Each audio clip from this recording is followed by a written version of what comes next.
Hi all, நம்ம இன்றைக்கி பார்க்க போகிறது ப்ரோபயோட்டிக் ட்ரிங்கான குமுச்சா தாங்க. இது புதுசெல்லாம் இல்லைங்க, ஏஷியன் டைம் ட்ரிங்க் தான்.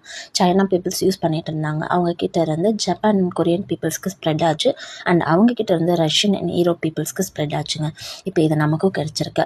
இது எப்படி பண்ணுறதுன்றதை ஃபஸ்ட்டு நான் சொல்லிடுறேங்க. அதுக்கப்புறம் இதில் இருக்க ஹெல்த் பெனிஃபிட்ஸ் என்னென்னது பார்த்துடலாம். குமுச்சாவை ஃபெர்மெண்ட் பண்ணுறக்கு நீங்கள் கிளாஸ் ஜார்ஸ் மட்டும்தாங்க யூஸ் பண்ணணும், வேறு எதுவும் யூஸ் பண்ணிடாதீங்க. ஸோ வாட்டர் நல்லா பாயில் பண்ணி ஹாட் வாட்டராக எடுத்து ஒரு பாத்திரத்தில் ஊற்றி வச்சுக்கோங்க. கொம்புஜா போடக்கூடிய கிளாஸ் ஜார்லையுமே நான் கொஞ்சம் ஹாட் வாட்டர் போட்டு ஒன்ஸ் வாஷ் பண்ணிக்கிறேங்க. இது ஆல்ரெடி வாஷ் பண்ண கிளாஸ் ஜார் தான், ஒரு சேஃப்டிக்காக ஹாட் வாட்டர் யூஸ் பண்ணிக்கிறேன். இந்த கொம்புஜாங்கிறது ஒரு ப்ரோபயோட்டிக்குங்க. இது நல்ல பாக்டீரியாஸை ப்ரொடியூஸ் பண்ணுங்க. இதை நம்ம குடிக்கிறதுனால நம்மளோட கட் ஹெல்த்துக்கு ரொம்ப சப்போர்ட்டிவாக இருக்குங்க.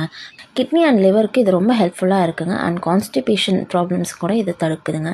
நம்ம ஸ்டொமக்குக்கு ஒரு நல்ல ஹெல்த்தி ட்ரிங்க்னே சொல்லலாங்க. இந்த கொம்புஜாவை யூஸ் பண்ணுறதுக்கு முன்னாடி கையை நல்லா ஹாட் வாட்டரில் வாஷ் பண்ணிக்கோங்க. பிகாஸ் அதில் தேவையில்லாத பாக்டீரியாஸ் பட்டுச்சுன்னா அப்புறம் அந்த கொம்புஜா வேஸ்ட் ஆயிருங்க. இப்போ நம்ம வாஷ் பண்ணி வச்சுருக்க கிளாஸ் ஜாரில் இந்த கொம்புஜாவை போட்டுடலாங்க. பாருங்கள் எப்படி இருக்குன்னு. இது இப்படியே இருக்காதுங்க, இதை ஃபெர்மெண்ட் ஆக ஆக வளர்ந்துக்கிட்டே இருக்குங்க. இப்போ நம்ம இந்த பாட்டிலில் ஒரு எசன்ஸ் ஊற்ற போகிறோங்க. அதுக்கு ஸ்ட்ரெயினர் தேவை. அதையும் நீங்கள் ஹாட் வாட்டரில் ஒன்ஸ் வாஷ் பண்ணிக்கோங்க. இந்த எசன்ஸ் வேறு எதுவும் இல்லைங்க, பிளாக் டீ தாங்க. 1 லிட்டர் வாட்டரில் க்ரீன் டீ தூள் அண்ட் நார்மல் டீ தூள் எடுத்துக்கோங்க. ப்ரௌன் சுகர் யூஸ் பண்ணுங்கள், ஒயிட் சுகர் யூஸ் பண்ணிடாதீங்க. இது 2 to 3 மினிட்ஸ் மட்டும் ஹீட் பண்ணுங்கள், அந்த சுகர் கரையிற அளவுக்கு.